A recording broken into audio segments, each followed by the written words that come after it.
Your yard is now our park. My partner and I purchased the house next door to my best friend. I had lived with him for close to a decade when his kids were babies, so they viewed my house as an extension of theirs, and were in and out all day, every day. I have a more flexible schedule than he and his wife, so I have them in the mornings, after school, and on days off of school. I had a pool in my yard, and because my friend's kids were still little, I installed a retractable cover and made sure it was locked so they couldn't open it. My friend's yard had one of those wood fort/climbing wall/swing set deals and a large sandbox. Throughout the year, we spent most evenings outside, grilling, drinking, and watching the kids play/swim/whatever. One summer day, I came home from work a little earlier than normal, and started to prep for dinner. I heard a knock at my back door, which was odd, since my buddy's kids never knocked. I went to see who it was and discovered a mom and two kids who looked to be maybe 5 to 7 years old. As I opened the door, she informed me that her kids needed to use the bathroom and that I needed to come out and get the cover off my pool. I was confused and asked her to repeat herself, and she said that her kids needed to pee and that they were hot and bored with playing in the sandbox, so I needed to open up my pool. I asked her why she was in my friend's yard and what made her think her kids were welcome to swim in my pool, or use my bathroom for that matter. She got really bitchy and told me that she had moved into the house behind us and that she had watched my buddy's kids come over all the time and I opened the pool for them. She insisted that since I was willing to open my pool for the kids next door, I should also open it for the children who lived behind me. I tried explaining the relationship between my best friend's family and mine. She claimed it didn't matter that I had known them since birth and pretty much had helped raise them. I just needed to get to know her kids too and it would be okay. I told her no and closed the door on her. She spent a while knocking and fussing at me through the window,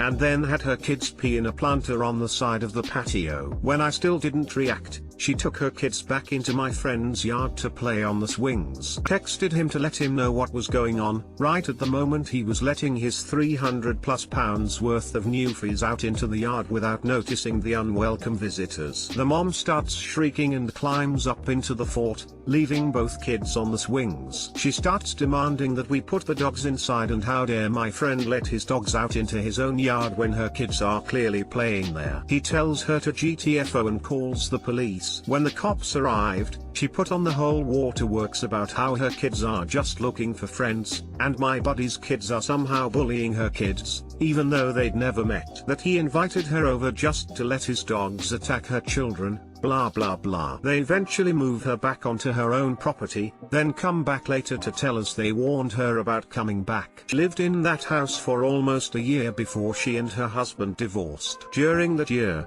I had to replace the lock over the pool cover controls 3 times, have a fencing company remove a gate at the back of my property that was meant to let the lawnmower through, and eventually pay a security company to come check on the yard anytime we were going to be away for more than a few hours. We found her and her kids in our yards repeatedly, but she'd leave when we got home. What finally resolved the issue was my partner catching her in the pool. She told him she knew the man that owned the house and that he had told her it was okay to swim. He told her he was married to the man that owned the pool and that it's not okay to swim. She apparently had a bad reaction to realizing she was immersing her sons in coconut water. We didn't see her again after that.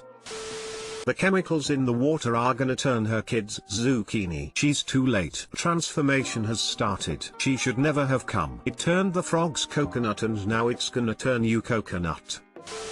Did the police do anything? They tried. Her husband would apologize and repeatedly pay to fix the lock. She was cited for trespassing, and he'd just keep paying the fine. I felt bad for the guy, and even worse for the kids.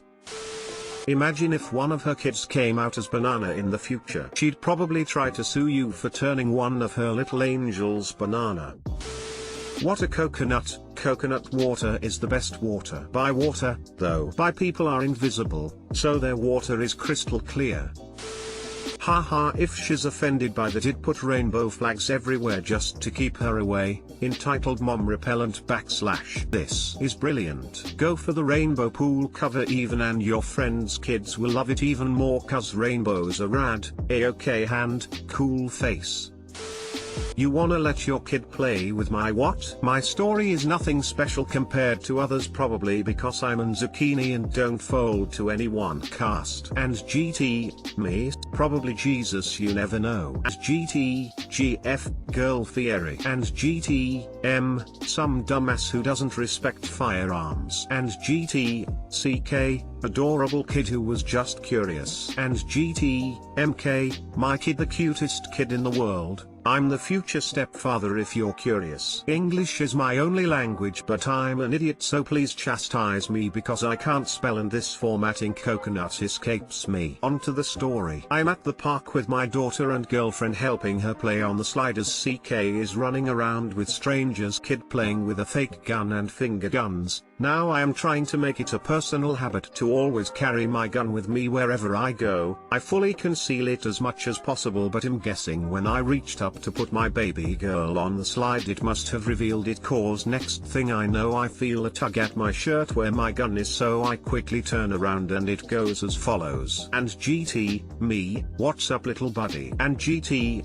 CK, let me see your gun, we are playing cowboys and he doesn't have one, points to friend. And GT, me, no sorry pal, no one can have this but me, it's dangerous. GT, CK, looks angry, pretends to shoot me and runs off. Over? I hoped, but no, soon I hear a ham. And GT, me, what? And GT, M, why can't my kid play with your toy? And GT, me, what toy? And GT, M, the toy gun on your hip. And GT, me, no sorry, this is a real gun and it's dangerous. Proceeds to check to make sure it's still hidden under shirt. It is. And GT, M, so just take the bullets out and let him play with it. And GT, me, how about you button nut off? And GT, M, baffled look, well I never, what's the harm of him playing with it if it's unloaded? And GT, me, I'm sure you haven't, and because loaded or not I'm not letting a child play with a coconut gun, you half-wit. Don't you have someone else's business to mind? And GT, M, I'm going to call the police because you have a gun at a park. And GT, me, go right the zucchini ahead, it's a public place. And GT, M, huffs and storms off. Not to he heard from was an annoying encounter that put a damper on my already sour day. Edit. This takes place in America. Ages, me, 23. GF, 22. MK, 2. CK, maybe like 5 to 7, was short but seemed competent. M, looked a little older than me, so maybe like 25. Children die every year in the USA because they play with guns their parents think are unloaded. Even when you know it's unloaded, treat it like it's loaded. You handled that well, I applaud you. I was raised around guns and it sets me off when people treat them like toys. I'm surprised she didn't try to grab it and run. I keep it in the nape of my back, so would have to give me a reverse reach around to even have a chance, and I was on edge the rest of the time we were there, so no chance. As an Australian who's never really handled a gun before except holding a rifle for a few seconds, even I know how zucchini dumb playing with an unloaded gun is. Jesus. Well, it's a revolver, so the worst that could really happen is he would crush his finger in the hammer, but a gun's a gun and you don't ever play with guns. Finally someone who acted normally. What do you mean normal? I call it zero tolerance for banana. Stop sending your kid over. I am not a babysitter. At first I wasn't sure if this was an entitled parent story, because I think this woman is just plain crazy. But after reading a few of these I have figured out that crazy and entitled are one and the same. Years ago this new neighbor of mine, she had recently moved to a house on the next street over, kept trying for the better part of a summer to use me as a free babysitter. It started when her kid, who was really a cute, well-behaved kid about 7 years old, showed up at my door at 7:15 in the morning. We were all just waking up and getting around, so I told him that my boys weren't ready to play yet and to come back in a few hours. That is when the kid told me his mom had gone to work. This seemed a bit odd to me, so I brought him in and tried to call his mom. This was the time of only landlines, Sure enough, she was gone. So I brought him in and fed him breakfast. He stayed with us the rest of the day and he got along well with my two boys who were 5 and 10. I had only talked to his mom about 2 times, so I had no idea why she would think this was a good idea. When his mom came home, I walked him over so I could talk to her. I told her not to do that again. I told her that I would be willing to watch him on occasion if asked first, but not every day. Her response was, "Well, what else do you have to do all day?" This kind of took me by surprise. I tried to tell her that I work at home on commissions. She rolled her eyes and told me that being an artist isn't a real job, and besides I was married so I didn't need to work. I should have pointed out to her that she was married and working, but I felt myself getting angry and I didn't want to argue with her. "Just don't do that again," I said to her. "You have teenage kids home for the summer, have them babysit." She frowned at me and said, "They work." I said, "So do I." Then I went home. The next morning at 7:15 the kid sheepishly shows up again. Once again I bring him in and feed him breakfast and later lunch. Once again I took him to his home and once again told his mother to please not do that again. She actually tried to tell me that it was my neighborly duty to watch him, and I told her that if she sent him tomorrow I wouldn't be there because of a doctor's appointment. She said that as a babysitter I should have given her several days notice about this. I angrily told her I was not a babysitter and then went home. The next morning I made my 7 a.m.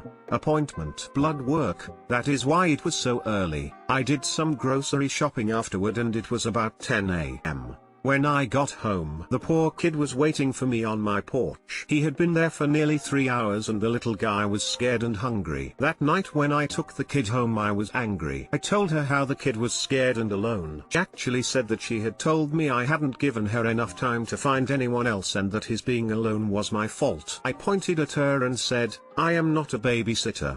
Don't send him over again." That night this woman had her adult nephew call me to scream at me for not being home when his poor aunt dropped her son off. How dare I leave a small child alone like that?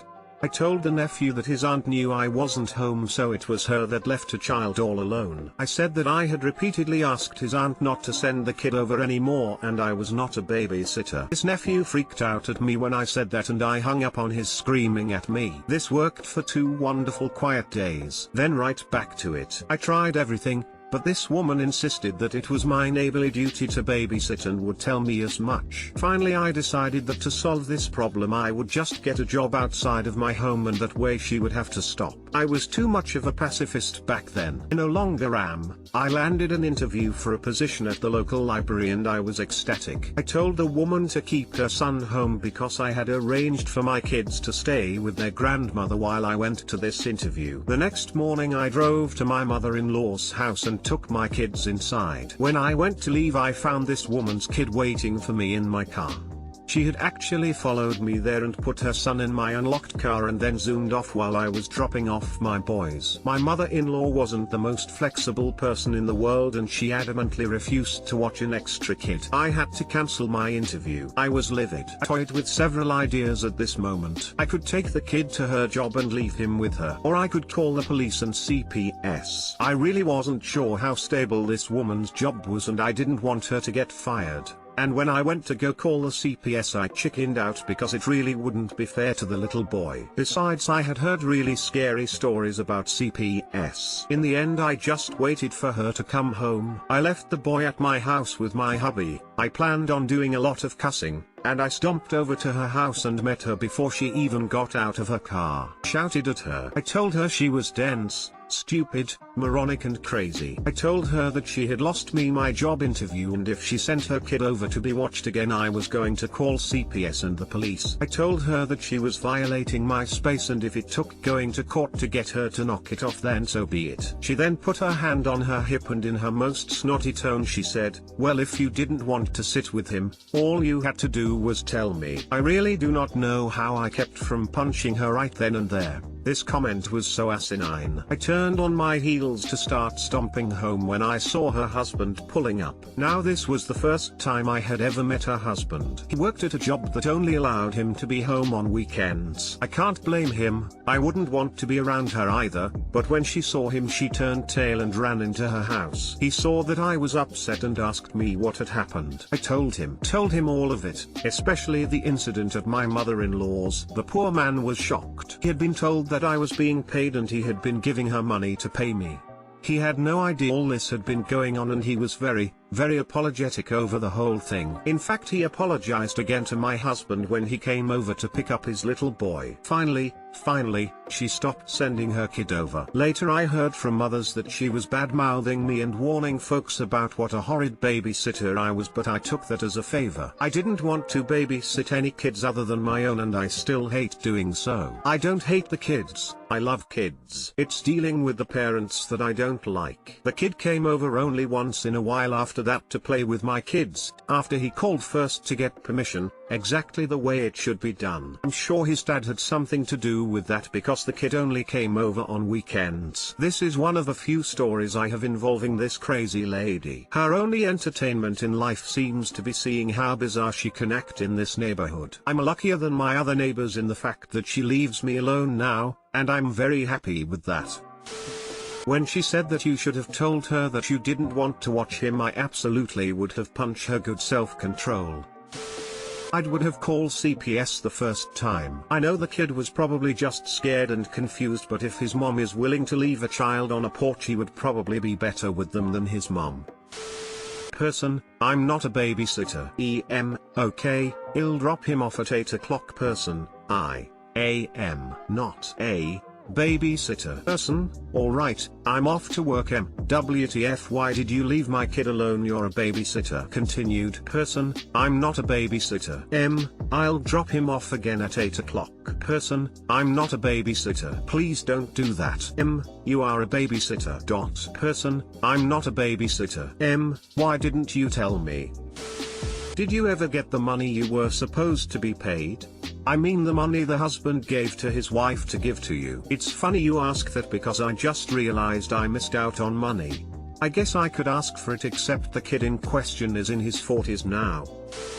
WTF. She didn't care about the kid at all. Everything she was doing in life was solely for her and herself. She endangered and traumatized her kid multiple times to save on the babysitting bill and to rob her husband out of a fictional salary. Her only goal in life is getting the most money out of a situation, with the least amount of work, and on the very short term. All that to have more money for her personal expenses. If someone on a parking lot or Craigslist offered her $500 for the kid, she would sell it right away and pretend the kid ran away and got lost, then beg for donations and favors around her to ease her pain of losing her kid. She's either a psychopath incapable of feeling any genuine emotion with her own kid, or a severe narcissist who think the entire world is here to serve her. Her own kid is here to earn her free extra money, her neighbors are here to take care of them, her husband is here to give her free extra money. The fact that it results in her abandoning a child, or neighbors, while robbing her husband, does not matter because it does not affect her at least until CPS is involved. Police arrest her,